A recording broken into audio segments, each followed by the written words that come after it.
বাংলাদেশ এবং বাংলাদেশের বাইরে পৃথিবীর বিভিন্ন প্রান্তে যেখান থেকে চ্যানেল আই দেখছেন আপনাদের সকলকে সাদর আমন্ত্রণ তৃতীয় মাত্রা দেখবার জন্য। সাম্প্রতিক নানা বিষয় নিয়ে আলোচনার জন্য আমার সঙ্গে স্টুডিওতে রয়েছেন আমার বায়ে বসা আছেন ঢাকা বিশ্ববিদ্যালয়ের গণযোগাযোগ ও সাংবাদিকতা বিভাগের অধ্যাপক ডক্টর শামীম রেজা এবং আমার ডানে রয়েছেন রাজনৈতিক পর্যবেক্ষক ও বিশ্লেষক প্রাক্তন সেনা কর্মকর্তা মেজর জিল্লুর রহমান। স্বাগত আপনাদের দুজনকে তৃতীয় মাত্রায়। সামনে নির্বাচন নিয়ে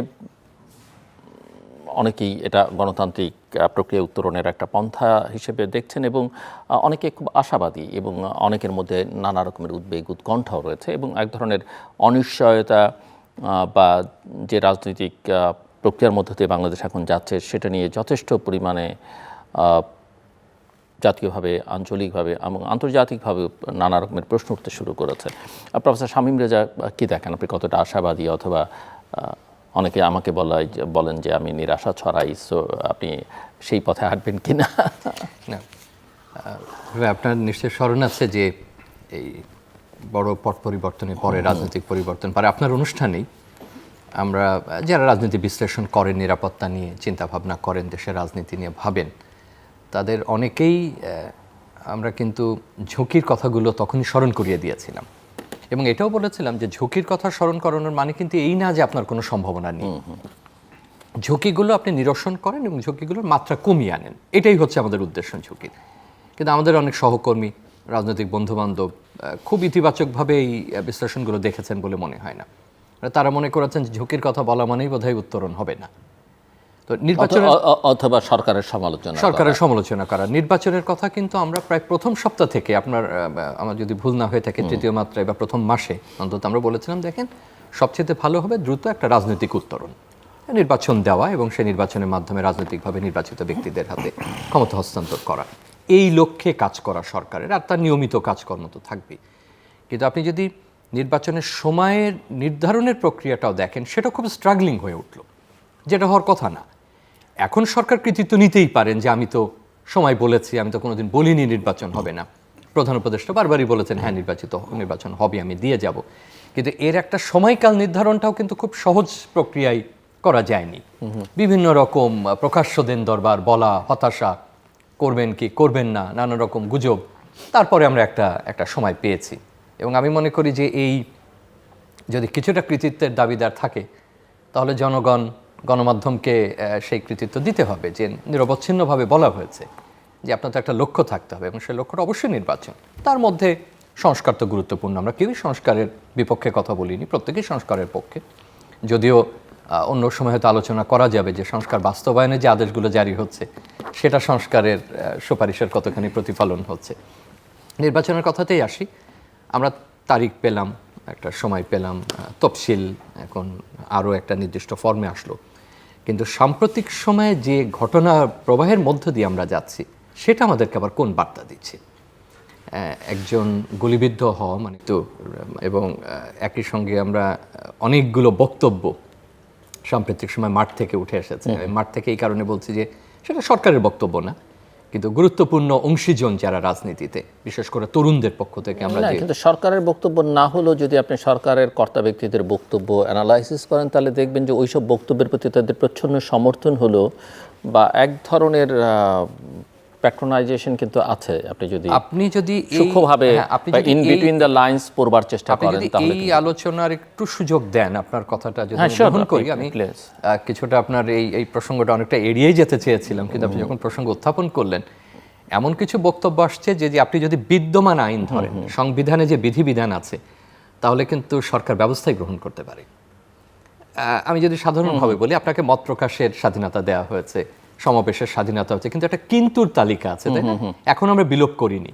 তো সেই কিন্তুর তালিকায় কিন্তু আছে যে বিদেশের সাথে সম্পর্ক নষ্ট হয়, প্রতিবেশীর সঙ্গে সম্পর্ক নষ্ট হয়, বৈদেশিক সম্পর্ক নষ্ট হয়, সামাজিকভাবে অস্থিরতা তৈরি হয়, এমন কথা আপনি বলতে পারবেন না, রাষ্ট্র আপনাকে নিয়ন্ত্রণ রেখা টেনে দিচ্ছে।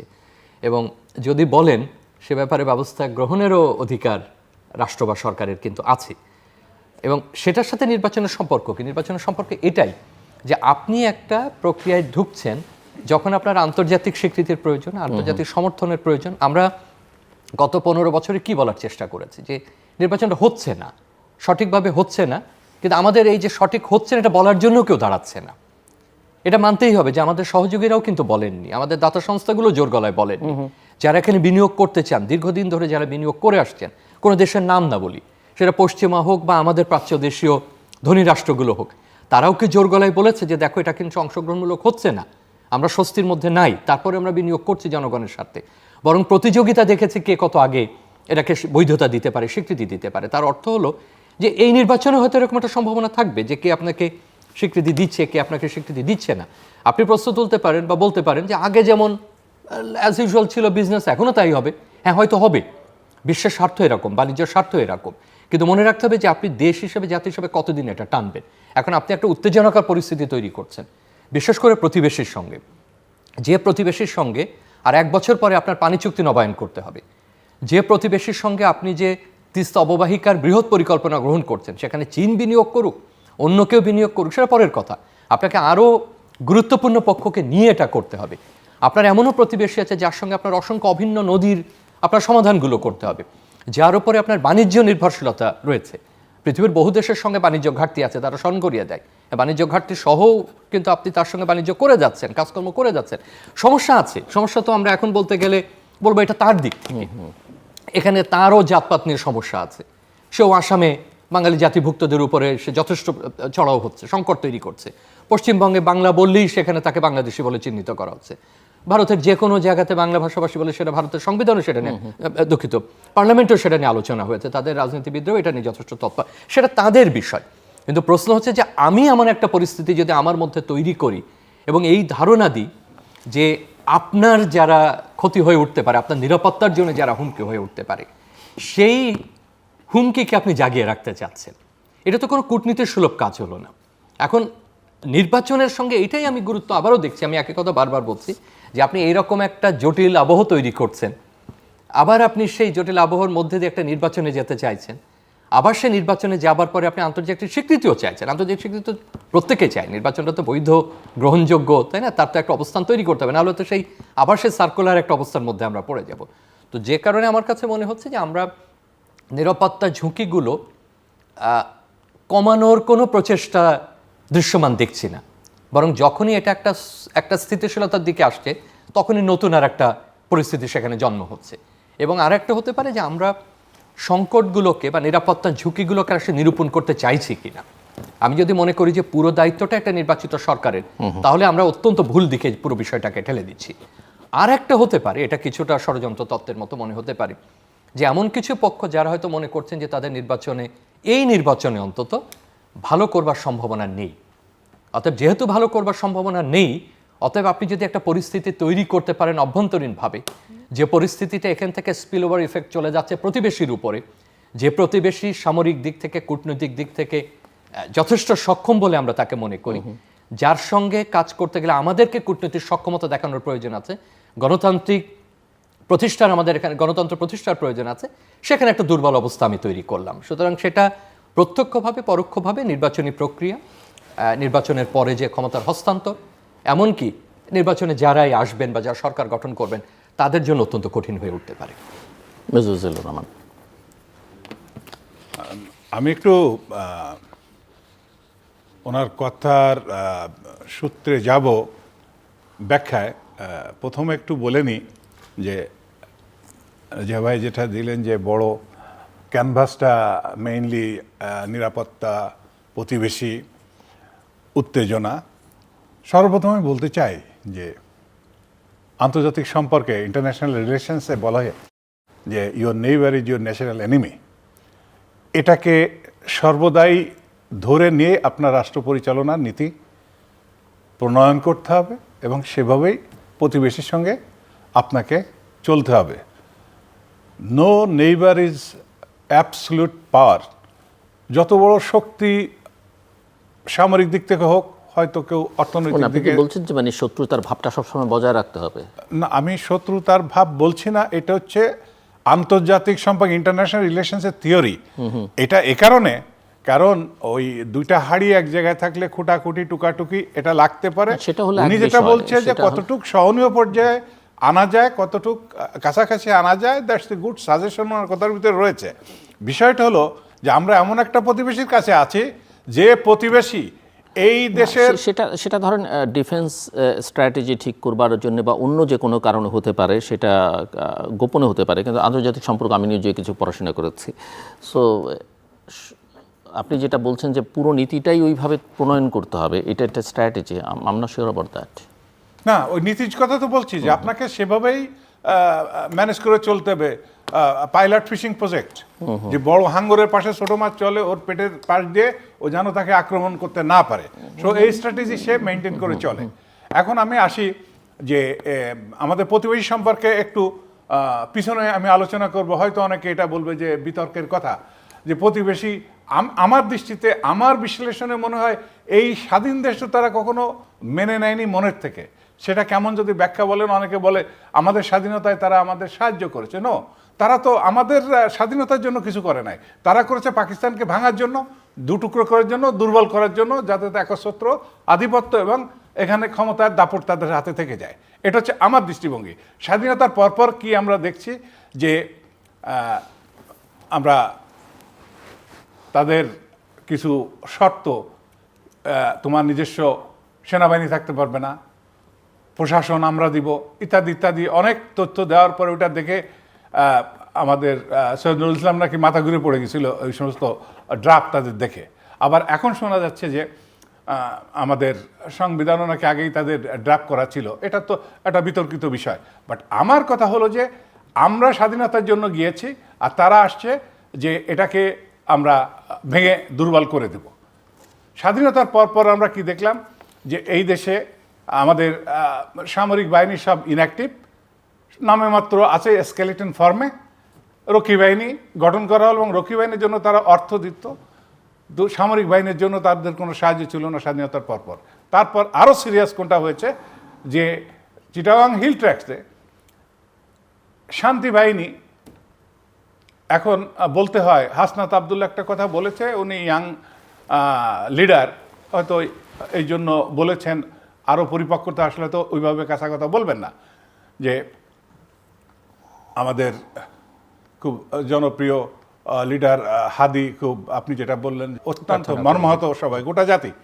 তো এই অবস্থার মধ্যে তার সঙ্গী যারা ছিল রাজপথে গুলি খেয়েছে, তাদের একটা মায়া মমতা তো থাকে, তাদের একটা আবেগ থাকে। সেই আবেগ থেকে তিনি বলে ফেলেছেন যে আমাদের লিডারদের এখানে হত্যা করে, হামলা করে তারা যে সেভ হেভেন পাচ্ছে ভারতে, তো সেই কথার প্রেক্ষিতে বললেও এটা তো ভারতের বা আমাদের প্রতিবেশী তার বিবেচনায় নিতে হবে, যেটা সত্য, এটা মিথ্যা না। আমরা দেখেছি চিটাগাং হিল ট্র্যাক্টে এই শান্তি বাহিনী, তাদের সৃষ্টি, শান্তি বাহিনী তাদের হারবার করত, তাদের ক্যাম্প, তাদের অস্ত্র, তাদের প্রশিক্ষণ, তাদের লজিস্টিক সবই তারা দিয়েছে। আমি তো সামরিক অফিসার, আমি তো এসব ফেস করেছি। আমরা অনেকে ভাসুরের নাম নিতে একটু সংশয় করি, আমার এখন আর সংশয় নাই, কারণ আমি রক্ত ঝরিয়েছি, আমার সহকর্মী হারিয়েছে, আমরা অনেক ক্ষতিগ্রস্ত হয়েছি। শেষ পর্যন্ত কি হয়েছে, আমরা যাতে মেরুদণ্ড সোজা করতে না পারি তার জন্য গত 15 বছর, এখন দেখলাম যে আমাদের মাননীয় পররাষ্ট্র উপদেষ্টা বলেছেন যে আমাদের এখন ওসিয়াত শোনার সময় না এবং ওসিয়াত দেওয়া উচিত না।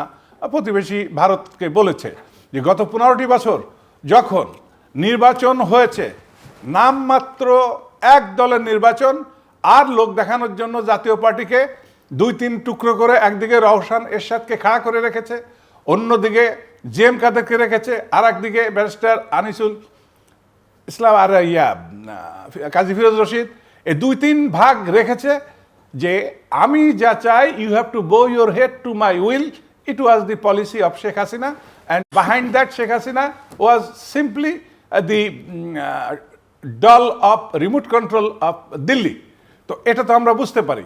তাহলে এখন তারা বলছে ইনক্লুসিভ নির্বাচনের কথা, আন্তর্জাতিক নির্বাচনের স্ট্যান্ডার্ড কথা। গত 15 বছর আপনাদের মুখটা কুলু বেটে রেখেছিলেন কি জন্য? তখন হাসিনা, এখানে শেখ হাসিনা আপনাদের প্লান্টেড প্রধানমন্ত্রী ছিল, গোটা দেশটা তাদের হাতে তুলে দিয়েছে। আপনি জাস্ট আমি জাস্ট একটা জিনিস, যে তারা কি বললো না বললো, তারা তো কি করেছে আমরা সবাই জানি। এখন কি বলছে না বলছে সেটাও খুব গুরুত্বপূর্ণ নয়, গুরুত্বপূর্ণ হচ্ছে যে আমরা আসলে কি চাই। আমরা কি এটা ভালো নির্বাচন চাই? আমরা কি এটি অবাধ, সুষ্ঠু, গ্রহণযোগ্য, অংশগ্রহণমূলক, অন্তর্ভুক্তিমূলক নির্বাচন চাই কিনা, যে নির্বাচন নিয়ে দেশে বা বিদেশে কোনো প্রশ্ন উঠবে না? হ্যাঁ, এটা চাই। এখানে আপনার সঙ্গে আমি আগে আলোচনা করে গিয়েছি যে একটু গভীরে আমাদের চিন্তা করতে হবে। মানে আমরা যদি সেরকম নির্বাচন করি, সে আবার শত্রু হোক বা হ্যাঁ, যাই হোক না, কেউ তো আর এটা নিয়ে কথা বলার প্রশ্ন ওঠে না। কথা কখন মানুষ বলে, কিন্তু একটু ইঙ্গিত না, উনি একটু ভালো করেই বলেছেন যে একটা সরকার আসলো, সে সরকারকে তো দেশ পরিচালনা করতে হবে। তা এরকম একটা উত্তপ্ত পরিস্থিতির মধ্যে নামমাত্র যদি একটা নির্বাচন আমরা করি, যেটাকে আমরা অন্তর্ভুক্তিমূলক বলি, আগে আমি বলেছিলাম জাতীয় পার্টির কথাটা এখানে বলতে হয়। আমি সেদিন বলেছিলাম যে তাদের সম্পর্কে সরকারের কোনো বিধি নিষেধ এখনও তেমন চোখে পড়ছে না, অথচ আন্ডারহ্যান্ডে কোনো একটা চাপ নিশ্চয় আছে। তারা সম্মুখ সারিতে এসে নির্বাচন করার সেরকম প্রস্তুতি বা তাদের সেই প্রচার করতে পারছে না। তো এই অবস্থার মধ্যে আমি বলবো যে আমরা চাই শান্তি, অন্তর্ভুক্তিমূলক নির্বাচন। সেই অন্তর্ভুক্তির ভিতরে যেহেতু সদ্য এই বিশ্ব রেকর্ড করার একটা অভ্যুত্থান ঘটে গেছে, মানবাধিকার লঙ্ঘন, আরেকটাকে বলবো যে গণহত্যা যে দল করেছে, সে দলকে অন্তত জাতি এই সময় নির্বাচনী কর্মকাণ্ডে দেখতে চায় না। আর তাদেরকে যদি এখন কোনো স্পেস দেওয়া হয়, তাহলে সরকার যে সংস্কার করতে চায় বা যে কাজগুলো সুষ্ঠুভাবে করতে চায়, হয়তো সেখানে বাধাগ্রস্ত হবে। আবার মানুষের সেন্টিমেন্ট, উত্তাপ, উত্তেজনা তৈরি করতে না পারে, সেজন্য সরকার হয়তো সাময়িক কোনো রকমে তাদেরকে করেছে, স্থগিত করেছে। কোনোটা কিন্তু বন্ধ করে নাই বা তাদের রেজিস্ট্রেশন ক্যান্সেল করে নাই, সবই স্থগিত। তো স্থগিত অবস্থায় হয়তো কখনো সময় আসবে, আমি সারপ্রাইজ হব না এর পরবর্তী কোনো সরকার এসে যদি তাদের সাথে আঘাত করে মোটামুটি দেশ পরিচালনার জন্য একটা পথ খুঁজে নেয়, তাতে আমি সত্যি আশ্চর্য হবে না। কারণ যে আমি এখানে বলতে চাই যে আকাঙ্ক্ষা আমাদের 5 আগস্টের পরে ছিল, সেই আকাঙ্ক্ষা পূরণ হওয়ার মতো পরিস্থিতি আমরা দেখছি না। ডক্টর ইউনূস যেদিন নির্বাচন যেভাবে উনি দেন, উনি প্রথমে বলেছেন নির্বাচন দিবেন, এমন দিতেই হবে, তা নাহলে তো আন্তর্জাতিক আপাতত শেষ স্বীকৃতির দরকার আছে। তো সেই ক্ষেত্রে আমাদের সামনে যে বড় আশা করেছিলাম, সেই আশাটা পূরণ হচ্ছে না, এটুকু আমি বলতে পারি। এখন দুটো আমি নির্বাচনের প্রসঙ্গে আবার যাব, তার আগে একটু ভাইয়ের সঙ্গে আমি দ্বিমত পোষণ করি। সামরিক দৃষ্টিকোণ থেকে অ্যাডভার্সারিকে ধরা আর উন্মুক্ত কূটনীতি এক না। আমরা যে কোনো সামরিক যখন আয়োজন করি, আমাদের পরিকল্পনা গ্রহণ করি, স্বাভাবিকভাবে আমাকে শত্রু কল্পনা করতে হয় এবং শত্রুর একটা বিবেচনা থাকে, সে অনুযায়ী আমি প্রস্তুতি নিই। অ্যাডভার্সারি হিসেবে তো মায়ানমারকেও আমাকে চিন্তা করতে হবে। আমি তো মায়ানমারের সঙ্গে কতটুকু পেরে উঠেছি, আমার 1.5 মিলিয়ন লোক এখানে, এবং সেটার জন্য আমার যে দুটো বড় পক্ষকে দরকার, তার একটা ভারত, একটা চীন। এখন যদি ধরে নিন চীন অত্যন্ত গুরুত্বপূর্ণভাবে এগিয়ে আসলো আমাদের ব্যবসা বাণিজ্য সমস্ত কিছুর ক্ষেত্রে আগামী দিনগুলোতে, তাহলে আপনি ভারতকে পাবেন না। আবার যদি ভারত এগিয়ে আসে, তাহলে আপনি চীনকে পাবেন না। সুতরাং আপনি সামরিক অ্যাডভার্সারি তৈরি করে শুধুমাত্র আপনি কূটনৈতিক সমাধান যেতে পারবেন না। আপনি যেমন প্রায় সবগুলো দেশের কথাই বলেছেন, নাম উচ্চারণ করে, যে তারা আসলে গত 15 বছর নির্বাচনগুলোতে একভাবে না একভাবে মেনে নিয়েছে। উনি যেমন ভারতের কথা বললেন, মেজর জিল্লু যেমন ভারতের কথা বললেন, কিন্তু বাংলাদেশে কেউ চীনের কথা বলে না। চীন যে ভারতের সঙ্গে একটা কম্পিটিশনে ছিল যে কে আগে অভিনন্দন জানাবে, সোনার নৌকা নিয়ে কে যাবে, চীনের কথা কিন্তু এটা শুধু না। দেখুন, এটা অনেক অনেক জটিল, উন্মুক্তভাবেই আলোচনাগুলোর যাওয়ার মতো সংস্কৃতিতে আমরা এখনো প্রবেশ করিনি। যেমন ধরুন, আপনি যদি অ্যাডভার্সারির কল্পনা করেন, তাহলে যে রাষ্ট্র থেকে আলাদা আপনি স্বাধীন হয়েছেন, সেও আপনার অ্যাডভার্সারি।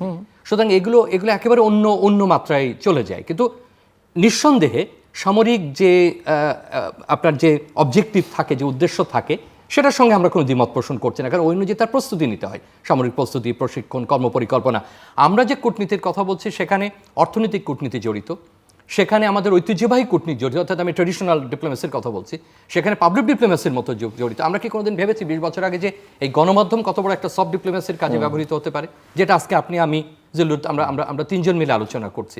আমি ওইটা বলেই যেটা বলছি যে আমাদের নির্বাচনের আগে আমরা যদি ওই ধরনের আন্তঃরাষ্ট্রীয় উত্তাপ ছড়াতে থাকি, যেটা আমাদের ব্যাপার, যেমন ধরেন আসবো এই প্রসঙ্গগুলো, তা আমাদের নির্বাচন নিয়ে অসংখ্য ইস্যুজ আছে, আমরা সেইটা নিরসন না করে, সেটা সমাধান না করে আমাদের দিক থেকে আমরা যে বয়সের হই না কেন, যখন রাজনৈতিক বক্তব্য চলে যায়, তখন কিন্তু আর বয়স দিয়ে সেটাকে সমাধান করা যায় না, তাই না? পৃথিবীর অনেক তরুণ বয়সে হচ্ছে, গাদ্দাফি থেকে শুরু করে, আমি গাদ্দাফি খারাপ ভালো উদাহরণ অর্থে বলছি না, বয়সের উদাহরণ, প্রচুর মানুষ তরুণ বয়সে রাষ্ট্রের দায়িত্ব গ্রহণ করেছেন এবং গুরুত্বপূর্ণ ভূমিকা পালন করেছেন। আবার অনেক পরিণত বয়সে এসেও যে বড় কোনো পরিবর্তন করা গেছে তা না, কিন্তু যখন রাষ্ট্রের মধ্যে থেকে কোনো বক্তব্য উচ্চারিত হয়, এবং আমার ভাষায় আমি যদি সামরিক ভাষায়ও তাকে অ্যাডভার্সারি ধরি, সে সহজে নেবে কেন সেটাকে? তা তো সহজভাবে নেবার কোনো কারণ নেই। সমস্যাটা হচ্ছে আমরা ধরে নিচ্ছি এটা তত্ত্বাবধায়ক সরকার না, যে 3 মাস রুটিন ওয়ার্ক করে সে চলে যাবে, এটা বিয়ন্ড সেটা। এবং এটা একটা দীর্ঘ সময় ধরে সরকার পরিচালনা করেছে, সংস্কার করেছে, কাজ করেছে, অনেক কিছু করেছে।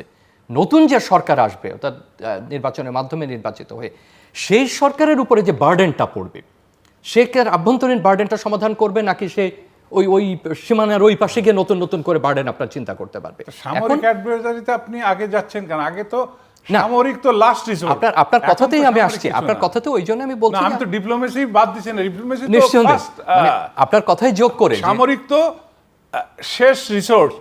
Why you pet your big শেষ করুক, না, আমি এটা শেষ উনি শেষ করুক। না, শেষ করি। যেমন ধরুন আমি আপনার প্রশ্নের উত্তরটা এইভাবে দিচ্ছি। যেমন ধরুন ভারতের নিরাপত্তা বিঘ্নিত হতো, খোলাখুলি বলি, 7 সিস্টার্সের যে সমস্ত বাহিনীগুলো কাজ করতো, বা যে ধরনের সংশ্লেষ আপনার আমার বা জারি ছিল না কেন, আপনার আমার বলতে আমি রাষ্ট্রের কর্তব্য বোঝাচ্ছি, সেটা বিগত সরকার সেখান থেকে সরে এসেছে। বিগত সরকার খারাপ ভালো সেটা আমাদের ডোমেস্টিক ইস্যু, আমরা তাদের ব্যাপারে হ্যাপি ছিলাম না, বা আমরা তাদের ব্যাপারে খুশি ছিলাম না। বাংলাদেশ রাষ্ট্রের পক্ষে কি আবার পুনরায় সেখানে ফিরে যাওয়া সম্ভব হবে জলিল ভাই? এটা তো সম্ভব না কোনো অবস্থাতেই। যে কারণে কথাগুলো বলছি যে কে করেছে সেটা মুখ্য না। আপনি যখন একটা স্থিতিশীল অবস্থা তৈরি করেছেন, সেই স্থিতির অবস্থাটাকে আপনি এইভাবে হঠাৎ করে ওপেন একটা ডিসকোর্সের মধ্য দিয়ে একটা উত্তেজনা তৈরি করে কি আপনি সেটা সামরিকভাবে সক্ষম যে আবার আপনি সেই পুরনো অবস্থাতে ফিরে যাবেন? এটা এই কারণে নির্বাচনের জন্য জরুরি যে এই নির্বাচনের সময় যখন আপনার ইশতেহারগুলো ঘোষণা হবে, বিভিন্ন দলগুলো, যে দলগুলো এর আগে হয়তো রাষ্ট্র ক্ষমতায় ছিলেন বা ভবিষ্যতে বা অন্য কোনো ক্যাপাসিটিতে যারা ছিলেন, তাদের জন্য কাজ করাটা অত্যন্ত দূর হয়ে পড়বে, যে সে কার পক্ষে কাজ করবে, কার নিয়ে কাজ করবে, কোন আদর্শ নিয়ে কাজ করবে। এখন এবার আগের আলোচনাতে ফিরে আসি। আমাদের নির্বাচনের যেগুলো সংকট আমরা এখন দেখতে পাচ্ছি, এখন অস্ত্র উদ্ধার হয়নি। কারণ অস্ত্র যদি পুরোপুরি উদ্ধার হতো তাহলে তো এই ধরনের ঘটনাগুলো ঘটতো না। এখন আমাদের পুলিশ বাহিনী পূর্ণাঙ্গভাবে গঠিত না, তাদেরকে নিয়ে আমাদেরকে নির্বাচনে যেতে হবে। এখন পর্যন্ত যে পরিমাণে আমরা হতাহতের অবস্থা দেখতে পাচ্ছি, গুলি ছড়া হচ্ছে, নিহত হয়েছে এরকম, এখন আপনি হয়তো বলতে পারেন বা আমরা হয়তো বলতে পারবো যে ভাই এটা তো দুষ্কৃতকারী চলে গেছে, আর এই অস্ত্রটা পাচ্ছে কোথায়, সেই সুযোগটা নিচ্ছে কিভাবে? এবং আমাদের দলের মধ্যে যে দ্বন্দ্ব, এটা তো আর লুকানোর কোনো কিছু নেই। বড় অন্তত যদি একটা দলের কথা বলি, তার ভেতরে আপনার এই প্রার্থিতা নিয়ে বলেন, অন্য কিছু নিয়ে বলেন, মানে 2 স্তরে আমরা জটিলতার মধ্যে আছি। এরকম একটা পরিস্থিতি নিয়ে আর আপনি 1 মাস যদি ওইভাবে ধরি, আপনি 1-1.5 মাস পর একটা নির্বাচনে যাবেন, সেই সময় আপনি যদি রাষ্ট্রীয় পর্যায়ে এই ধরনের নিরাপত্তা ঝুঁকি তৈরি করতে থাকেন, হ্যাঁ আমি যদি আপনার সঙ্গে একমত যে ঠিক আছে, এটা বলা মানে এই না যে আমি আগামীকাল এটা করব, এটা আমরা করি না। কিন্তু প্রশ্ন হলো যে এটা তো একটা অজুহাত, এই সুযোগটা তো অন্যরা গ্রহণ করে যে আপনার এখান থেকে বিবৃতিটা আসছে। দেখেন, ওই মার্কিন যুক্তরাষ্ট্র উপসাগরে আক্রমণ করেছে দেখে ঢাকার মিছিল করা আর অন্য বক্তব্য এক না, ওটা অনেক দূরে। মার্কিন যুক্তরাষ্ট্রের বিরুদ্ধে প্রতিদিন দক্ষিণ আমেরিকায় মিছিল হয়, প্রতিদিন তার বিরুদ্ধে নিষেধাজ্ঞা করে, ওইটা দিয়ে মার্কিন যুক্তরাষ্ট্রের সক্ষমতা যাচাই করা যায় না, বা নিরাপত্তার ইস্যুসগুলো যাচাই করা যায় না। আবার মার্কিন যুক্তরাষ্ট্র জানে তাকে অল আমেরিকান কনফারেন্স ডাকতে হয়, সামিট ডাকতে হয়, যে যত দুর্বলই সে হোক না কেন তার এমন কিছু তার লেভারেজ আছে যেটা দিয়ে সে মার্কিন যুক্তরাষ্ট্রকে প্রতিনিয়ত বিরক্ত করতে চাইতে পারে। অতএব আমরা তো কাউকে বিরক্ত করব নাকি সংকট নিরসনে যাব? আমি আবার বলছি, আমার পানি চুক্তি নবায়নের বিষয় আছে, আমার তিস্তা অববাহিকার বিশাল কাজ আমার ভবিষ্যৎ প্রজন্মের জন্য বাকি আছে, আমার বিরাট একটা রোহিঙ্গা নিয়ে আমি এখানে বসে আছি। আমি এখনো জানি না যে আসলে বিশ্ব পরিস্থিতি কোন দিকে যাচ্ছে। সেটা যে ABCD যে দল ক্ষমতায় আসুক, আগামী 5 বা 10 বছরে কি তাকে সেটা মোকাবেলা করতে হবে না? বিশ্ব বাণিজ্য বলি, সামরিক সংকট বলি, কিংবা এই যে শিফটিংগুলো হচ্ছে, এই কারণে বলছি যে আমরা আগ বাড়িয়ে কোনো কিছু যাতে না করি। প্রতিবেশী দেশের নিঃসন্দেহে দায়িত্ব ছিল পুরনো নির্বাচনগুলো নিয়ে কথা বলা হতো, যে নির্বাচনগুলো আমরা পার হয়ে আসছি। আমরা বারবার বলেছি যে তোমার সাথে যদি আমার এতই ঘনিষ্ঠতা থাকে তাহলে তুমি বলোনি কেন যে দেখো কাজটা ঠিক হচ্ছে না, তুমি এটা ঠিক করছো না। একই সঙ্গে আমি মনে করি এই যে নির্বাচনটা হতে যাচ্ছে, সেই নির্বাচনটা এমন হবে যে প্রতিবেশী জন বলে yes it's a good election, এবং এই নির্বাচনের ব্যাপারে আমি পূর্ণাঙ্গভাবে যারা নির্বাচিত হচ্ছে তাদের সঙ্গে আমি কাজ করতে আগ্রহী, বা আমার যা স্বাভাবিক সম্পর্ক ছিল। কিন্তু আমি যদি তার নিরাপত্তার হুমকিটা এখনই তৈরি করে দিই, তাহলে সে আমার সঙ্গে কাজ করবে কি করে? এবং আমি সরি টু সে যে যেখান থেকে এই বক্তব্যগুলো উত্থাপিত হচ্ছে, তাদের খুব যে রাজনৈতিক সম্ভাবনা রয়েছে খুব যে সরকার গঠনের সম্ভাবনা রয়েছে, তাকে কালকে গিয়ে যে দক্ষিণ এশিয়ার কূটনীতি করতে হবে বা বিয়ন্ড সেটা করতে হবে, এরকম কোনো সম্ভাবনা দেখি না। অতএব আমি সব কিছু মিলিয়েই একটা ঝুঁকি দেখছি। তার মানে এই না যে নির্বাচন হবে, বা নির্বাচন হবে, নির্বাচন বাংলাদেশের যেকোনো দায়িত্ব মূল্যে তারা হবে। নিয়ে নিতে পারছেন সেরকম? না, এটা রেজা ভাই যেটা বলছেন যে অতটা উত্তেজনা আমি মনে করি না। ভারতের বড় রাষ্ট্র হিসেবে অনেক বিশাল দায়িত্ব, তার প্রতিবেশী রাষ্ট্র বাংলাদেশ, সেখানে যেন একটা সুষ্ঠু নির্বাচন হতে পারে, অন্তর্ভুক্তিমূলক বলতে পারে, তাতে বাধা নেই, যেটা আপনি অলরেডি কভার করেছেন। এটা বিগত 15টি বছর তাদের বলা উচিত ছিল। কিন্তু এটা তো ভারতের সবচেয়ে বড় মাথা ব্যথা, যেটা আমরা সব বিষয়ই লক্ষ্য করি, সেটা হচ্ছে তার নিরাপত্তার ইস্যু। অন্য অনেক কিছু ম্যানেজ করা যায় ভারতের সঙ্গে, বা আপনি ডিল করতে পারবেন, সিকিউরিটি ইস্যুতে তার কোনো ছাড় দিবে না, ছাড় দিবে না, কারণ তাদের আপনি আমলা বলেন, সামরিক অথবা বেসামরিক আমলা আর ডিপ্লোমেসি, তারা আমাদের থেকে হাজার গুণ পরিপক্ক। নিরাপত্তা ইস্যুতে তার একটা হ্যাঁ, তাদের এখন যেটা হয়েছে, আমাদের শেখ হাসিনা ক্ষমতা থেকে যাওয়ার পর তাদের টোটাল যে স্ট্র্যাটেজি ডিফেন্স পলিসি ছিল এই বেল্টে, পুরাটা তাদের রিশাফলিং করে রিডিজাইন করতে হচ্ছে। আর বাংলাদেশের সাথে পাকিস্তানের সম্পর্ক, উন্নয়ন, চীন আরও কাছে আসা, টার্কির সাথে সম্পর্ক, সব কিছু মিলিয়ে ভারত, আপনি যেটা বলছেন রাইট, তারা এখন মনে করছে যে এটা তাদের জন্য একটা থ্রেট। হ্যাঁ, তাদের জন্য থ্রেট। ডিপ্লোম্যাটিক চ্যানেল আপনি যেটা বলেছেন, ইট ইজ ওপেন। যুদ্ধে আমরা যুদ্ধ করি, আমি যুদ্ধ করব, আপনি অ্যাম্বাসেডর, আপনি ডিপ্লোমেসি, আপনি ইউনিভার্সিটির প্রফেসর, ভিসি, আপনি আপনার লেভেলে কূটনীতি করবেন। আমি তো আর কূটনীতির জন্য তৈরি না। কিন্তু সেলিম ভাই, সেটা তো একীভূত হতে হবে। আপনি আপনার আপনি তো চাইলেই যুদ্ধ করতে পারবেন না, নীতি নির্ধারকরা না চাইলে, পলিটিশিয়ানরা না চাইলে, বা অন্যান্য শক্তিগুলো না থাকলে। যে প্রতিবেশী বড় রাষ্ট্র হিসেবে তার দায়িত্ব রয়েছে, যদি এখানে এমন কোনো ইস্যু থাকে যেটা তাদের জন্য ইরিটেশন, তারা তাদের চ্যানেলে বলতে পারে। আরেকটা কথা এখানে বলার দরকার, সেটা হলো, আমি যদি আমার অধিকারের কথা বলি, আমি যদি আমার ন্যায্য হিস্যার কথা বলি, তখন যদি বলেন যে আমি ঘাট তেড়ামি করছি, অ্যারোগেন্সি করছি, এটা তো আমার কাছে গ্রহণীয় না। আপনি প্রতিবেশী না, আপনি অনেক বড় প্রতিবেশী, ফাইন, প্রতিবেশী তো প্রতিবেশী সুলভ আচরণ করতে হবে। এখন আপনি সারাক্ষণ যদি আমাকে বঞ্চিত করেন, সব সময় যদি আমাকে ওই কোন নিশার নমনম করার পরিবেশ পরিস্থিতির মধ্যে রাখেন, সেটা how far and how long you can do it. এখন এই যে ইয়াং জেনারেশন অনেক লেখাপড়া করে, তারা অনেক বিশ্ব পরিস্থিতি বোঝে। আপনি যেটা বললেন যে জিও পলিটিক্স, শুধু আমাদের এখানে বিশ্ব বাণিজ্য, বিশ্ব রাজনীতি, সব কিছু মিলে আমার সামনে চলতে হবে। সেই সামনে চলতে গেলে ভারতকেও ভাবতে হবে যে বাংলাদেশ তাদের দরকার আছে। হতে পারে ছোট, ভাঙা চুলাটা সংসারে, ভাঙা কুলাটা দরকার হয় ছাই ফেলার জন্য।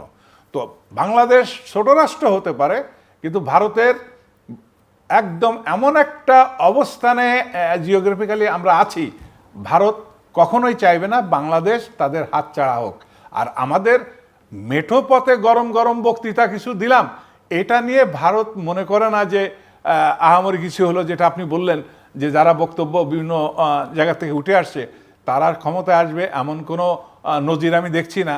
আর নজির থাকলেও ক্ষমতায় এসে চটজলদি একটা ফরেন পলিসি চেঞ্জ করে ফেলবেন, স্ট্র্যাটেজি চেঞ্জ করে, এত সোজা না। বিশাল একটা মেশিনারিজ আছে স্টেটে, সব অর্গানের সাথে কথাবার্তার দরকার আছে।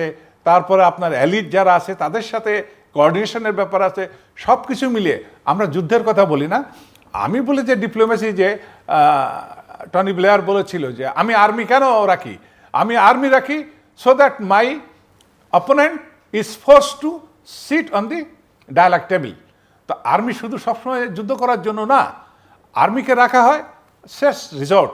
তার আগে আমাদের, আপনি যেটা বললেন ফর্মাল যে ডিপ্লোমেসি চ্যানেল, সেটা তো চলবেই। যে আমাদের পররাষ্ট্র উপদেষ্টা তো উনি তো রেগুলার কথা বলছেন, তাদের সাথে যোগাযোগ আছে। এটা কি অন্যায় যে আমাদের ইন্টারন্যাশনাল ট্রাইব্যুনাল কোর্টে যেখানে সাজাপ্রাপ্ত আসামি তাদের কাছে চাওয়া হলে, এটা কি অন্যায় যদি বলা হয়, সেটা তো বড় রাষ্ট্র হিসেবে তারা অন্যায় করবে। তাদের তো রিগার্ডস দিতে হবে যে এই আইন কানুন, এই বিচারের উপরে। আরেকটা কি, যে এই লোকগুলা আমরা দেখছি যে তারা এখানে ক্রাইম করে ওখানে গেছে, আর ওখানে যে উস্কানি দিচ্ছে দেশের ভিতরে অশান্তি ক্রিয়েট করা, নৈরাজ্য সৃষ্টি করা, তো এটা তো ভারতের দেখা উচিত প্রতিবেশী রাষ্ট্র হিসেবে। আমি মানে হ্যাঁ, আমার ভালো প্রতিবেশীর কাছে প্রতিবেশী সুলভ আমি বিহেভিয়ার অ্যান্ড কন্ডাক্ট চাই। কেউ এখনও তো মুখ খুলছে না যে হ্যাঁ তোমরা এখানে যারা এসে শেল্টার নিয়েছো, দুদিন আগে দেখলাম কলকাতায় কোথায় রেড করে কতগুলো ধরছে, কাগজপত্র ঠিক নাই, কি করবে তার এখনও ঠিক নাই। কোনো ক্যাম্পে নিয়ে রাখবে নাকি বাংলাদেশে ফেরত দিবে? মূল কথা, আমরা নির্বাচনের দিকে এগোচ্ছি। এই নির্বাচনটা আপনি যেটা বলেছেন এটা সবাই সংশয় আর ক্ষমতার পালা বদল সব কিছুর ভিতরে আর একটা গুরুত্বপূর্ণ ইস্যু সামনে আসছে।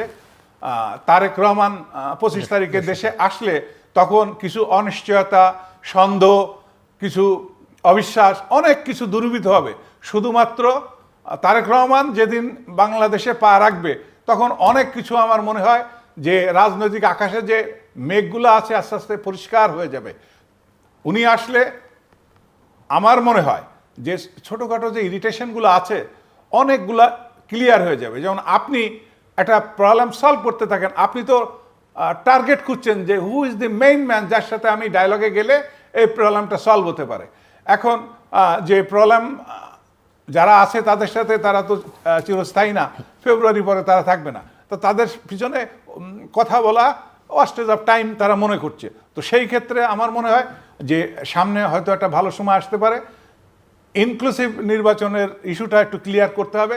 জাতীয় পার্টিকে আমি মনে করি, আমি এই সরকারকে আমি খুব নিরপেক্ষভাবে আমি সমর্থন করি। যা করেছে ভঙ্গুর অবস্থায়, প্রশাসন নাই, পুলিশ নাই, সব কিছু এলোমেলো, তার মধ্যে যেভাবে জোড়াতালি দিয়ে ডক্টর ইউনূস ওনার ফেস ভ্যালু দিয়ে যতটুকুনি প্রথমে বলেছে আমি এক্সপার্ট না দেশ চালানো, তারপরে যতটুকু চেষ্টা করেছে এই পর্যন্ত টেনে নিয়ে আসতেন, ড্রাগিং করতে করতে নির্বাচন পর্যন্ত আমাদের এনে দিচ্ছেন। তো এই জায়গা থেকে আমাদের শুরু করতে হবে। সেই শুরু করতে গেলে আমি সরকারকে বলবো যে জাতীয় পার্টি যদি আসে এটা তো খারাপ না। আপনি যেটা বলছেন, উনি বলছেন যে ইন্টারন্যাশনাল কমিউনিটিও জানবে যে হ্যাঁ সবাইকে নিয়েছো। জাতীয় পার্টি কতটুকু ভালো, হয়তো এনসিপি বলছে যে না তারা আগে দোষর ছিল, ওই রকম এখন তো ওই নোক্তা খুঁজে খুঁজে রাজনীতি করা যাবে না। এখন যে পরিস্থিতি জাতিকে ঐক্যবদ্ধ জায়গায় এনে আমাদের সামনে এগোতে হবে। এখন আমরা বিভক্তির পথে যদি হাঁটি রাষ্ট্রীয় স্বার্থে, দলের স্বার্থ দেখার জন্য, অর্থাৎ রাষ্ট্রের স্বার্থটাকে আমি বড় করে না দেখে দলের স্বার্থের জন্য একটা নিদারুণ বিভক্তি এবং বিভিন্ন ইস্যু নিয়ে সামনে আমি এইটা মানি, এই সংস্কার পরে করব, এইটা সংবিধানে এইভাবে নাই, আমি না হলে কি নয়, গেলে কি না জানি কি হয়, এই সব অজুহাত না দিয়ে এখন আমাদের বড় ঐক্যের দরকার। এই ঐক্য সমস্ত দলকে এখানে নির্বাচনে আসতে হবে। ঐক্যবদ্ধ কমিশন চেষ্টা করলো কি কদ্দূর এগুলো, আর এই যে আপনি ভালো কাজ সংস্কারের কথা বলছেন বিবেচনা, সেটাই কতখানি এগুলো আমি আপনার কাছে পরে শুনতে আসছি। যদি আপনি বলছেন সমস্ত প্রক্রিয়া আমরা মানে যদিও আলোচনাটা শুরু করেছিলাম নির্বাচনের ঝুঁকি নিয়ে, স্বাভাবিকভাবে আমরা যখন এই অনুষ্ঠানটা করছি তখন অত্যন্ত গুরুত্বপূর্ণ মানে দুই রাষ্ট্রের কূটনৈতিক টানাপোড়েন চলছে। ভাইয়ের কথাটা আমি একেবারে কয়েক সেকেন্ডে শেষ করে নির্বাচনে আলোচনা আসবে। দেখেন, এই জন্য আলোচনাটা গুরুত্বপূর্ণ। গত 2-3 দিনের ঘটনা প্রবাহগুলো আপনি দেখেন। আমরা ভারতের হাইকমিশনারকে তলব করেছি, তারাও কাউন্টার মেজার হিসেবে আমাদের হাইকমিশনারকে সেখানে তলব করেছে। আমরা মোটামুটি যে ধরনের বাক্য আমরা সবসময় বলে থাকি কূটনৈতিক পর্যায়ে সেগুলোই তাদেরকে বলেছে, আগের চাইতে কড়া ভাষায়। কিন্তু আমাদের হাইকমিশনারকে যে কথাগুলো শুনতে হচ্ছে তার থেকে অনেক গুণ বেশি, এবং এতগুলো বেশি আপনি যদি প্রতিটা অনুচ্ছেদ পড়েন, যতটুকু আমরা জেনেছি এটা তার হুবহু বা একেবারে ওটার কনভারসেশনটা তো ট্রান্সক্রাইব করা হয়নি। তো সেইটা আমাদের প্রত্যেকটা ধরে ধরে এখন উত্তর দিতে হচ্ছে, আলোচনা করতে হচ্ছে, চিন্তা করতে হচ্ছে। আমি এই কারণে গুরুত্বপূর্ণ মনে করছি, আপনার কথাতেই আসি, বা তার আগে আমি অনুমতিটা বলিনি, নির্বাচন হবে, নির্বাচন নিয়ে সংশয় নেই, এটা আমাদের তিনজনের কারোরই সংশয় নেই। কিন্তু সংশয়টা হয়তো মাঠ পর্যায়ে সন্দেহ আছে। আপনি যে কথাটা আমার খুব পছন্দ হচ্ছে, বিভক্তি আছে। এই বিভক্তি আপনি আমি আলোচনা করে সমাধান করতে পারবো না, এই সন্দেহ আমি হঠাৎ করে নিরসন করতে পারবো না, কিংবা এই অবিশ্বাস আমি হঠাৎ করে তাকে একেবারে বিশ্বাসী করে তুলতে পারবো না। কিন্তু আমরা যারা বুঝি, আপনি যে কথাটা বললেন যে স্টেট মেকানিজম বুঝি, পরিকল্পনা বলো, সব কিছু বুঝি, তারা বুঝি যে পরিস্থিতিই হোক না কেন আমি ধাক্কাধাক্কি করি আর গোলমাল করি আর লাঠি নিয়ে বের হই, নির্বাচন হবে। কিন্তু প্রশ্ন হলো যে নির্বাচন হবার পরে আপনি যাকে দায়িত্ব দেবেন বা যাদেরকে দায়িত্ব নিতে বলবেন, তিনি যারাই নেন না কেন তাদের পরিস্থিতিটা কি হবে, সেটাকে আমরা কোনোদিনই তাহলে বিবেচনা আনবো না। আজকে আলোচনার প্রেক্ষাপটটা কেন তৈরি হলো যে আমাকে এমন একটা জিনিস গত 15-17 বছরে দিয়ে গেছে যে যেটা থেকে আমি বেরই হতে পারছি না। আমি কেন বারবার এই প্রতিবেশীর আলোচনা করছে, আমার নির্বাচনের আলোচনা, তার মধ্যে প্রতিবেশীর আলোচনা কেন চলে আসে? কারণ আমরা লেজুরটা থেকে বের হতে পারছি না। কোনো না কোনোভাবে আমরা জড়িয়ে যাচ্ছি, হয় প্রতিবেশী রাষ্ট্রের সঙ্গে এর একটা সংশ্লেষ আছে, না হলে আগের সরকারের কর্মপরিকল্পনার সঙ্গে এর একটা যুক্ত আছে। কোনো কিছু থেকে আমরা এই অনেকগুলো পেঁচানো তার আমরা সোজা করতে পারছি না। ঠিক এই সময় আমার আর নির্বাচনের 1-1.5 মাস বাকি থাকতে আবার আমি নতুন করে এক ধরনের জিওপলিটিক্যাল, এক ধরনের নিরাপত্তা সংক্রান্ত আমি এই ফাঁদে কেন পা দিচ্ছি, ফাঁদটাকে কেউ পেতে দিচ্ছে নাকি আমি নিজেই নিজের ফাঁদ তৈরি করছি, প্রশ্নটা ওখানে। কিন্তু যদি নির্বাচনের কথা আসে, উনিও যেটা বললেন সেই প্রসঙ্গে আসি, যে একটা বড় দলের নেতা তিনি অনেক দিন পরে দেশে ফিরবেন, জি তারেক সাহেব, সেক্ষেত্রে যেটা আশা করা যায় একটা হলো যে উনি ফেরার পরে তার দলের একটা বড় ধরনের শৃঙ্খলাজনিত পরিবর্তন আসবে বলে আমার মনে হয়। কারণ দলের মধ্যে একটা বড় ধরনের সংকট না বলি, একটা চ্যালেঞ্জ চলছে, এটা লুকানোর কোনো কিছু নেই। অসংখ্য প্রার্থীরা তাদের নিজেদের মধ্যে গোলযোগ করছেন, হতাহতের ঘটনা ঘটেছে, অস্থিরতা সেখানে তৈরি হচ্ছে। তারেক যে আসার পরে যেটা হয় যে উনি বাইরে থেকে নেতৃত্ব দিচ্ছেন দীর্ঘ সময় পরে, কিন্তু তার সশরীর উপস্থিতির তো একটা আলাদা মূল্য আছে। এত বড় দলের নেতা, দীর্ঘদিন তিনি প্রবাস জীবনে ছিলেন। আমি মনে করি প্রথমে তার দলের শৃঙ্খলা ফিরে আসবে এবং যারা আন্দোলিক গ্রুপ আছে, বিদ্রোহী আছে, ভিন্ন মতের আছে, তারা একটা শৃঙ্খলার মধ্যে আসবে। এটা বড় অংশ কিন্তু অবদান রাখবে এই নির্বাচন সংক্রান্ত যে ঝুঁকিগুলো তৈরি হয়েছে সেটা কমাতে। কারণ একটা বড় দল যদি শান্ত হয় তখন স্বাভাবিকভাবে আমার মনে হয় যে 50% কাজ এখানে হয়ে যায়। কিন্তু বাকি কাজগুলোর কথা আবারও বলবো, এই যে অস্ত্র উদ্ধারের বিষয়টা, পুলিশকে যতটুকু পারা যায়, 1.5 মাসে তো আর পুলিশকে আমি রাতারাতি পুনর্গঠন করে সক্ষম করে তুলতে পারবো না, কিন্তু একটা পদ্ধতি। আমার কিন্তু একটা প্রশ্ন আছে আপনাদের কাছে, দুজনের কাছে, যে এই যে প্রায় 1.5 বছর পুলিশকে পুনর্গঠনের জন্য কি করা হয়েছে? একমাত্র পোশাক পরিবর্তন এবং তার পেছনে অর্থ ব্যয় করা ছাড়া, এবং সেটা আবার আগের ধারাবাহিকতা এমন কিছু কিনা যে বড় কিছু খরচ করলে সেখান থেকে কিছু ভাগ আমি যদি আলোচনার প্রসঙ্গে এটা আরেকটা আলোচনা হয়তো ফ্রন্ট উন্মুক্ত হয়ে যায়, তাও সংক্ষেপে বলি।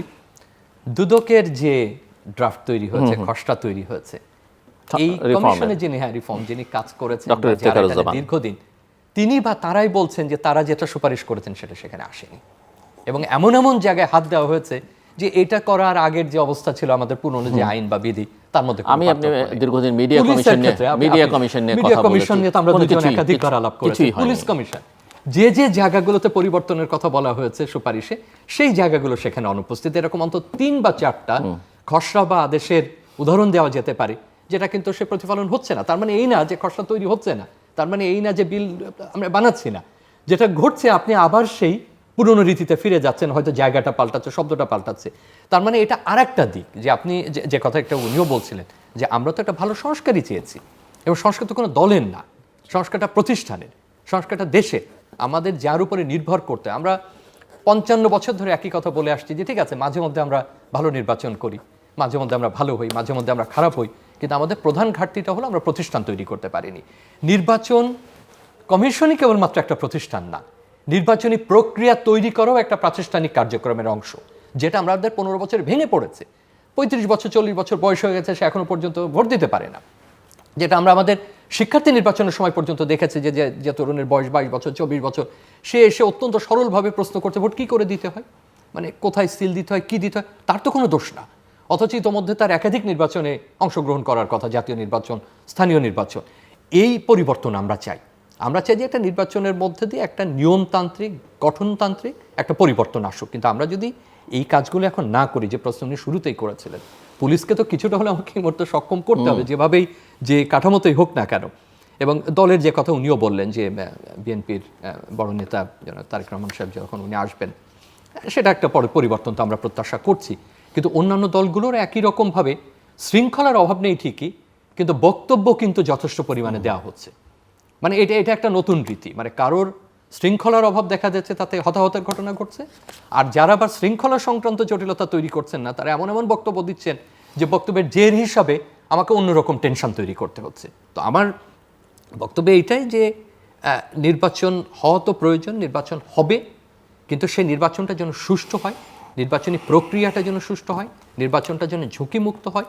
রাজনৈতিক দলের নিঃসন্দেহে সেখানে ভূমিকা রয়েছে। প্রধান উপদেষ্টা তো 3-4 অংশজনের কথা বলেছেন, রাজনৈতিক দলের কথা বলেছেন, কমিশনের কথা বলেছেন, অন্যান্যদের কথা বলেছেন, কোনো দ্বিমত নেই তার সঙ্গে।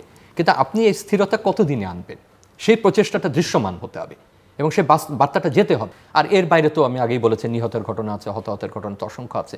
সুতরাং আমাদের আভ্যন্তরীণভাবে যদি আমরা দৃঢ় একটা ভিত্তির উপরে না দাঁড়াই, যে কথা ভাই এক পর্যায়ে একটু বলেছিলেন, যে আমি যদি আমার মুক্তিযুদ্ধের ইতিহাস, আমার বয়ান, আমার অনুসন্ধান যদি আমি জারি না রাখতে পারি, আমি যদি আমার ডোমেস্টিক ফ্রন্টে আমার নির্বাচন ঠিক না করতে পারি, তাহলে দুদিন পরে মায়ানমার আমাকে মনে করবে যে দুর্বল, আমার যা ইচ্ছা তাকে পাঠিয়ে দেওয়া যাবে। আমি একমত আপনার সঙ্গে যে কে বড় প্রতিবেশী, কে ছোট প্রতিবেশী, এটা বড় কথা না। ধরুন বাংলাদেশের ধরুন একসাথে রাখি, শ্রীলঙ্কার ব্যাপারে কি ভারত যা ইচ্ছা তাই করতে পেরেছে? আমাদের বড় প্রসঙ্গ টানার দরকার না, আমরা তিনজনই বুঝতে পারছি, দর্শক শুধু বুঝতে পারছে। মালদ্বীপে কি সে তার প্রভাব রাখতে পেরেছে? পারেনি। নেপালে কি সে তার প্রভাব রাখতে পেরেছে? পারেনি। নেপাল তো আমাদের চাইতে ওই অর্থে যদি সক্ষমতায় বলি, মালদ্বীপের কথা বলি, শ্রীলঙ্কার প্রসঙ্গ আপনার না টানি হয়তো ওটা নিরূপণের অনেক আলোচনা প্রয়োজন পড়বে। তার মানে অন্তত 4টা দেশের উদাহরণ দিতে পারছি আমরা, যে চাইলেও, ক্ষমতা থাকলেও, সামরিক এবং বাণিজ্য দুটো প্রভাব থাকলে আপনি যা ইচ্ছা তাই করতে পারেন না। আমাদের সে সক্ষমতা আছে, কিন্তু প্রশ্ন হলো আমরা কেন ভালনারেবল হচ্ছি, মানে জেনে শুনে আমি কেন ফাঁদে পা দিচ্ছি, আর জেনে শুনে কেন আমি একটা বিপন্ন অবস্থা তৈরি করছি। এবং আমি মনে করি যে নির্বাচনকে সামনে রেখে এই আলোচনা একেবারে বিযুক্ত করা যাবে না। মেজজুল্লুর রহমান, আপনি সঠিক বলেছেন, তবে এই যে হাই কমিশনারদের তলব করা, এবং আমরা একটু আলোচনাটাকে শেষও করে আনতে হবে। হ্যাঁ, তলব করা, কড়া বার্তা দেওয়া, মিষ্টি কড়া কথা বলা, এগুলো হচ্ছে কমন ড্রিল। না, কারণ সরকার যখন পরিচালনা করবে, ওই ভারতে যদি বাংলাদেশ সম্পর্কে এলোমেলো কথা বলে, তখন সরকার একটা চাপ আসে, জনগণ বলবে যে কি ব্যাপার, তারা যে আমাদেরকে এরকম ল্যাং মেরে কথা বললো, তোমরা যে ঘুমিয়ে আছো কুম্ভকুমিরের মতো, তখন ওই যে ডেকে আনবে। This is a common drill. এখন আসি, কিন্তু ভাই কমন ড্রিলটা কখন হচ্ছে সেই সময়কালটা গুরুত্বপূর্ণ। আপনি যদি এটা আমাকে 1 বছর আগে বলতেন আমি এই উদ্বেগ প্রকাশ করতাম। আমি আসি 1.5 মাস আগে। আমি যেভাবে যত সিরিয়াস আমার মনে হচ্ছে আপনার কথায়, যে নিরাপত্তা এবং ভারতের সাথে আমাদের যে একটা নিরাপত্তা বা সম্পর্কের অবনতি হচ্ছে, সামনে আমাদের অনেক ইস্যু আছে, বিশেষ করে আমি ওইটাই গুরুত্ব দিই, পরবর্তীতে যে সরকারটা দায়িত্ব নেবে সেই সরকার পরিচালনা করতে গেলে ডেফিনেটলি একটা বড় প্রতিবেশী ভারতের সহযোগিতা আমরা কামনা করি। ঠিক আমি আগে বলে গিয়েছি, ভারতকেও ঠিক তদ্রূপভাবে যে একসাথে চলার নীতিতে যেতে হবে। ভারতের অনেক কূটনীতি বলেন আর পররাষ্ট্রনীতি ভুল পথে হাঁটার জন্য তার কোনো নেইবারের সাথে ভালো সম্পর্ক রাখতে পারে না। তাদের বুঝতে হবে যে আমাদের এখন কিছু দিতে হবে, খালি নিব দিব না তা হবে না, তাদের কিছু দিতে হবে। বাংলাদেশের যে পরিস্থিতি আমি বললাম, যে আমরা সামনে যে নির্বাচনের দিকে এগিয়ে যাচ্ছি, নির্বাচন হবে। নির্বাচন কেমন হবে, সংশয় কারণ নাই, নির্বাচন হবে। আবার এর মধ্যে একটা ফ্লুইড সিচুয়েশন, পরিস্থিতি কোন দিকে যাবে, কি হবে, এক ধরনের আমাদের ইউটিউবার আছে, গণমাধ্যম, সমাজ মাধ্যম, সব জায়গায় নিজের কাল্পনিক কিছু কথা, কিছু কন্টেন্ট ছেড়ে দেয়, তখন মানুষ অনেক সময় বিভ্রান্তির মধ্যে পড়ে যায়। তবে একথা ঠিক, আমাদের নির্বাচন হতে যাচ্ছে, হবে। নির্বাচনের সাথে সাথে আমি একথাটা বলতে চাই যে যত বেশি সংখ্যক দল, তাদের অন্তর্ভুক্তি করার পরিবেশ সৃষ্টি করে দিতে হবে। এখন আসি পুলিশ সংস্কার নিয়ে। পুলিশ সংস্কার নিয়ে আমি বলি যে পুলিশের খুব নাম করা অফিসার বর্তমানে যে আছে আমাদের পুলিশ স্বরাষ্ট্র মন্ত্রণালয়, যে খুদা বক্স, আমরা একসাথে খুব যে গুড ফ্রেন্ড অফ মাইন, একসাথে আমরা কাজ করেছি। তারপর আরও সিনিয়র কয়েকজন অফিসার রিটায়ার্ড। এই সংস্কার নিয়ে আমি লিখেছি, তাদের পরামর্শ নিয়েছি। তারা আমাকে বলেছে যে জিল্লুর ভাই, এই ইস্যু মূল জিনিস কি, কোনো রাজনৈতিক দল, কোনো রাজনৈতিক নেতা যেন পুলিশকে ব্যবহার করতে না পারে। অর্থাৎ কার নামে মামলা হবে, কার নামে চার্জশিট হবে, কাকে গ্রেপ্তার করতে হবে, কোনো নেতা কোনো মন্ত্রীর কথায় তা হবে না। যেমন প্রধানমন্ত্রী একজন ম্যাজিস্ট্রেটকে চাকরি দেন, কিন্তু ম্যাজিস্ট্রেসি যে ক্ষমতাটা, প্রধানমন্ত্রী একজনকে 1 টাকা ফাইন করার ক্ষমতা রাখে না, এটা আমাদের মনে রাখতে হবে। কিন্তু প্রধানমন্ত্রী যারা চাকরি দিছে ওনার কলমের সাইনে চাকরি হয়েছে, সে পারে। অর্থাৎ যার যার দায়িত্ব তাকে করতে দিতে হবে, তাহলে ব্যালেন্স অফ পাওয়ার থাকবে। তা না হলে এই অতীতে যে ইস্যুগুলা হয়েছে, পুলিশকে বলে দিচ্ছে অমুকরে ধরো, একজন ওসি অনেক সময় অসহায়ত্ব প্রকাশ করেছে, অনেক সময় এমপির সাথে তর্কে লিপ্ত হয়েছে। আমি দেখেছি, স্যার আমরা তো প্রশিক্ষিত, এই তো এই অপরাধ করে নাই, এটা খারাপ দেখাবে, আগে একটা বলছিলেন ওটা করছে, এরকম অনেকভাবে বোঝানোর চেষ্টা করেছে। অর্থাৎ আমাদের এমপি বেশিরভাগ কতটুকু কোয়ালিফাইড এটা আমরা সবাই জানি। একজন ওসি তাদের চাইতে অনেক আইন কানুন বোঝে, তাদের অভিজ্ঞতা এবং তাদের কর্মজীবনের প্রশিক্ষণ সব কিছু মিলে আমরা সেটা চাই যে পুলিশ সংস্কার এখনো তো আমরা দেখতে পাচ্ছি না। তারা যে সুপারিশ করেছে ইন্ডিপেন্ডেন্ট থাকবে, এটা হচ্ছে না কেন? অর্থ স্বরাষ্ট্র মন্ত্রণালয় আমার প্রশ্ন, আপনি তো বলেছেন যে আপনি সরকার অনেক ভালো কাজ করেছে, আপনি সরকার সমর্থনও করেন, এই কাজটা হলো না কেন? এই কাজটা তো অনেক জরুরি ছিল, তাই না? অবশ্যই জরুরি। হলো না কেন আমার প্রশ্ন? হলো রাজনৈতিক দলকে এটা বাধা দিয়েছে, কেউ কি আপত্তি করেছে? না, রাজনৈতিক দল আপত্তি করেছে এমন কিছু এখনো রাজনৈতিক দলের ইনভলভমেন্ট আমরা পাচ্ছি না। আমরা তো দেখছি যে রাজনৈতিক দলগুলো অনেক ক্ষেত্রে চোখ বন্ধ করে সরকার যা চাইছে সমর্থন করে দিচ্ছে। এখন তো আমার তো মনে হয় যে ডক্টর ইউনূস স্যার এখানে একটা ম্যাজিক দেখাই যেতে পারে, যেমন বিচার বিভাগে দেখিয়েছেন, ঠিক এখানেও পুলিশকে স্বাধীন করে দেন। তারা তো মানুষ, তারা তো আমাদের ভাই, আমাদের সন্তান। এমন না যে স্বাধীন করে দিলে সরকার মানব না, ব্যাপারটা তা না। তাদের শিক্ষা আছে, তাদের দেশপ্রেম আছে, প্রশিক্ষণ আছে, উনি জানেন, ওনার হাতে আইন আছে যে কি করতে হবে। আজকে আমি আমার এক আইজি সৌদাল হক স্যার, আমার আর্মার্ড অফিসার ছিল, একসময় ওই যে মানিকা তারে চাকরি থেকে বহিষ্কারের ব্যবস্থা করেছিল, ফার্ম গেট এক সার্জেন্টকে আটকাইছিল। সার্জেন্ট বলছিল আমার আইজির ইনস্ট্রাকশন আছে, বলে আমি এখানে আদালত ঘোষণা করলাম। আইজিরে জিজ্ঞেস করছে, উনি অন করছে যে হ্যাঁ আমি এটা বলছি ট্রাফিক করা নিয়ে। তো উনি যখন খুলনার ডিআইজি ছিল 90 সালের দিকে, তা আমি একদিন রিং করছি, স্যার আমার বাড়ি বাগেরহাট, এই এসপি মাহবুর আমার মনে আছে, এসপিকে একটু বলে দেন ওই ওসিকে এই ঘটনা। আমাকে স্যার বললেন, উনি এত অনেস্ট, পুরা পুলিশ বাহিনী করে বাংলাদেশ সবাই জানে।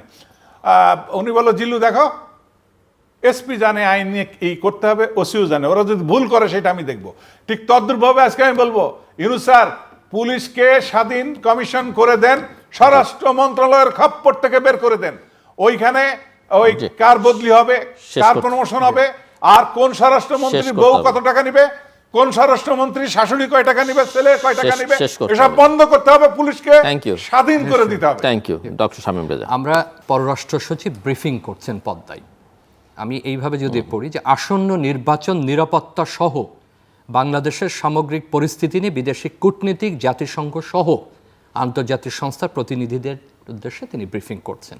যদি নির্বাচনের সঙ্গে এই আলোচনা যুক্ত না হতো, তাহলে পররাষ্ট্র সচিব কেন এই মুহূর্তে ব্রিফিংয়ে যাবেন? এবং সবশেষ এই সংবাদের শেষটা আরও 2 লাইনে, তফসিল ঘোষণার পরে কূটনৈতিক সোর্সে বলা হচ্ছে আইন শৃঙ্খলা পরিস্থিতি নিয়ে রাজনৈতিক দলগুলোর উদ্বেগের প্রেক্ষাপটে বিদেশি কূটনীতিকদের মাঝে নানান প্রশ্ন দেখা দিয়েছে, যার প্রেক্ষাপটে এই ব্রিফিং করা হচ্ছে। তাহলে আমরা যে আলোচনা করছিলাম তার থেকে নির্বাচনের প্রক্রিয়াকে আপনি আলাদা করতে পারেন কিনা, কারণ তাদের উদ্বেগ আছে এবং সেই উদ্বেগটাও সমানভাবে গুরুত্বপূর্ণ। ডেভেলপমেন্ট পার্টনার আমার কাছে যেটা মনে হয়, আমি যদি নির্বাচনের প্রসঙ্গে বলি, 2টো প্রসঙ্গে তো আমরা আলোচনা করছিলাম, এখন আমাদের নির্বাচনের আস্থার পরিবেশ ফিরে আনতে হবে, পরিবেশ না আস্থার পরিবেশ ফিরে আনতে হবে। নির্বাচন কমিশন তার কাজ করবেন। আমার মনে হয় যে বিভিন্ন রকম বক্তব্যর চাইতে তারা কতটুকু কাজ দৃশ্যমান করলেন সেটাই জানানোটা বেশি কাজে লাগবে। আমাদের অনেক ধরনের বক্তব্য দেয়, আমাদের বক্তব্য দেওয়ার একটা অভ্যাস হয়ে গেছে। এনারা অত্যন্ত মুরব্বী মানুষ, অত্যন্ত দক্ষ মানুষ, তারা বরং কাজটা করে আমাদেরকে জানালে সেটা জনমনের আস্থা ফিরে আসবে। আইন শৃঙ্খলার কথা আমরা দুজনই বলেছি, এখানে রাজনীতিবিদদের একটা ভূমিকা আছে। শুধু তার পুলিশের উপর দায়িত্ব দিলে হবে না, যৌথ বাহিনীর উপরে দায়িত্ব দিলে হবে না। সুতরাং আইন শৃঙ্খলার আবার অন্য অর্থে বলবো যে সরকারেরও একটা বড় দায়িত্ব আছে। আমরা কিন্তু আশা করেছিলাম সরকার আরও কঠোর হবেন, সেই কঠোর হবার সুযোগ তার ছিল। এখন এই সরকারের একটা তাদের এক ধরনের স্নেহের একটা ভাব আছে যে তরুণরা একটা বড় পরিবর্তন করেছেন, তারা অনেক স্নেহশীল, সবার প্রতি একটা ভালোবাসা তাদের আছে, সেটাও আমরা বুঝি। কিন্তু এখন বোধহয় কঠোর হবার সময় এসেছে। গণমাধ্যমের একটা ভূমিকা রাখতে হবে। ভাইও বলেছেন সামাজিক মাধ্যম, ভাই আমরা কেউ সামাজিক মাধ্যমকে নিয়ন্ত্রণ করে উঠতে পারবো না, কারো মুখ আটকে রাখতে পারবো না। সবচেয়ে ভালো হবে যে মূলধারার গণমাধ্যম দায়িত্বশীল ভূমিকা পালন করে, সাংবাদিক হন, বিশ্লেষক হন, আমরা যে যেখানে আছি তারা যদি আমাদের ভূমিকাটা পালন করে, আমার মনে হয় তো আরও একটা বড়, এবং সেই অংশীজন হিসেবে তাদেরকে সেই স্বীকৃতি দিতে হবে। রাজনীতিবিদদেরকেও বুঝতে হবে, সরকার পক্ষকে বুঝতে হবে, নির্বাচন কমিশনকে বুঝতে হবে, প্রার্থীদেরও বুঝতে হবে, ভোটারদেরও বুঝতে হবে যে গণমাধ্যম একটা গুরুত্বপূর্ণ প্রতিষ্ঠান এবং তারও একটা সুরক্ষার প্রয়োজন আছে, তারও একটা দায়িত্ব পালন করবার মতো একটা পরিবেশের দরকার আছে। এবং আন্তর্জাতিক যারা আছেন, যে কথা আমি একটু আগেই বললাম, যে আমাদের সহযোগী হোক, জাতিসংঘ হোক, অন্য হোক, সেটা আমাদের অব্যবহিত প্রতিবেশী হোক আর দূরের প্রতিবেশী হোক, তাদেরও আমার মনে হয় যে উদ্বেগ যেটা আছে সেই উদ্বেগটা আমাদের আমলে নেওয়াটা প্রয়োজন। আর যে কথা ভাই বলছিলেন সেটা দিয়ে আর একটু শেষ করে আমরা যেটা শুরুও করেছিলাম, যে দেখেন আমাদের যে কোনো এন্টি নেইবার রেটরিকগুলো আমাদের একটু সতর্কভাবে দেওয়া, এটা ভালো ফল বয়ে আনেনি। এটা 70-এর দশক, 80-র দশক, আপনিও সেনাবাহিনীতে কর্মরত ছিলেন, দেখেছেন এটা কোনো পেশাজীবীদের উপরে ভালো ভূমিকা রাখে না, এটা সামরিক বেশ অসামরিক কোনো পরিকল্পনা গ্রহণের ক্ষেত্রে এটা সাহায্য করে না। আমরা একটা ভিন্ন পরিস্থিতিতে, আমরা স্নায়ুযুদ্ধের মধ্যে নাই, একটা নতুন বিশ্ব ব্যবস্থা গড়ে উঠতে যাচ্ছে। সুতরাং আপনি তরুণ বলুন আর মধ্যবয়সী বলুন আর পরিপক্ক কূটনীতিক বলুন, সাধারণ মানুষ বলুন, প্রত্যেকেই একটা নতুন বিশ্ব ব্যবস্থার সঙ্গে খাপ খাইয়ে নিতে হবে। অর্থাৎ আমরা এই এন্টি প্রতিবেশী, এন্টি বিশেষ কোনো দেশ, এই ধরনের আমার মনে রেটরিক থেকে আমাদের সরে আসা, এবং আমাদের একটা কূটনীতি মনস্ক জাতির প্রয়োজন, আমাদের সেই কূটনীতি সুলভ আচরণের প্রয়োজন। আমরা যেন হঠকারী কোনো কিছু না করি, হঠকারী বক্তব্য না দিই, কারোর ফাঁদে পা না দিই। আর সবশেষে একজন বড় নেতা জনাব তারেক রহমান, তিনি দেশের ফিরে আসছেন, তার নেতা কর্মীদের মধ্যে তিনি ফিরে আসছেন, তার ভালোবাসার জায়গায় তিনি ফিরে আসছেন, তার জন্য আমরা শুভ প্রার্থনা করি। এবং আমরা যে আলোচনা করছিলাম নির্বাচন সম্পর্ক সব নিয়ে, সেখানেও সেটা একটা বড় অবদান রাখবে। দর্শক, অনুষ্ঠানের শেষ প্রান্তে আমরা সামাজিক যোগাযোগ মাধ্যম ফেসবুক, এক্স এবং ইউটিউবে তৃতীয় মাত্রা লাইভ স্ট্রিম হচ্ছে, আপনারা দেখতে পারেন। টেলিভিশনের পর্দায় দেখতে না পারলে যে কোনো সময় যে কোনো স্থান থেকে ইউটিউবে তৃতীয় মাত্রা চ্যানেলটি সাবস্ক্রাইব করে এই পর্ব বা পুরনো পর্বগুলো আপনারা দেখতে পারেন। মিসেসুল্লুর রহমান এবং ডক্টর শামীম রাজ, অসংখ্য ধন্যবাদ এই আলোচনা অংশ নেওয়ার জন্য। দর্শক, নির্বাচনকে সামনে রেখে আমরা কথা বলছিলাম এবং পুরো আলোচনায় নিরাপত্তার প্রশ্নটি সবচেয়ে গুরুত্ব পেয়েছে, এবং বাস্তবতা হচ্ছে যে নিরাপত্তার এক গভীর সংকটের মধ্যে বাংলাদেশ আছে, এবং পরিস্থিতি আসলে কোনো অবস্থাতেই অভ্যুত্থানের পরে প্রথম 3-4 দিন যতটা স্বস্তিকর ছিল, এমনকি সেদিন পুলিশ অ্যাক্টিভ ছিল না, সরকার ছিল না, কিন্তু মানুষ অনেক ক্ষেত্রেই সহনশীল আচরণ করেছে। ক্রমশ সময় যত গড়িয়েছে আমরা সমাজের বিভিন্ন জায়গায় মব কালচার দেখতে পাচ্ছি, উগ্রতা দেখতে পাচ্ছি, এবং সেটা এখন দেশের গণ্ডি পেরিয়ে বাইরের দিকেও নানা রকমের তীর ছোড়া হচ্ছে। এবং যে কারণে আমরা কথিত বলছিলেন যে আমরা একটা কোনো কূটনীতি মনস্ক জাতি আমাদের তৈরি করতে হবে, এবং আমরা যেন কোনো নিরাপত্তা তো বটেই, নির্বাচনকে সামনে রেখে কোনো ধরনের ফাঁদে যেন পা না দিই। এই লক্ষণগুলো স্পষ্ট। সরকারের কিছু প্রশংসা আমার আরেক অতিথি করেছেন, কিন্তু শেষ পর্যন্ত আসলে যে অঙ্গীকারগুলো সরকারের, সেটা হচ্ছে সংস্কার, বিচার এবং নির্বাচন, সেই জায়গায় খুব একটা বড় সাফল্য আমরা দেখতে পাই না। সংস্কার নিয়ে বাস্তবত কথা হয়েছে অনেক, কাজ কিছুই হয়নি। বিচারে মাত্র কিছু কিছু ক্ষেত্রে বিচারিক প্রক্রিয়া শুরু হয়েছে। আর সর্বশেষ যেটা কথা, যে নির্বাচন, অনেকেই খুব আশাবাদী নির্বাচন নিয়ে, কিন্তু আমরা অবশ্যই পুরনো নির্বাচনের পুনরাবৃত্তি আর বাংলাদেশে দেখতে চাই না। একটা ভালো নির্বাচন যেটা নিয়ে ভবিষ্যতে প্রশ্ন উঠবে না, এবং যেটা বাংলাদেশকে রাজনৈতিক, অর্থনৈতিক, সামাজিকভাবে এবং কূটনৈতিকভাবে একটা স্থিতিশীল পরিস্থিতি তৈরি করে দেবে, সেরকম একটা নির্বাচন আমাদের জন্য দরকার। আমাদের সঙ্গে থাকবার জন্য অসংখ্য ধন্যবাদ। আপনাদের সবার জন্য শুভকামনা।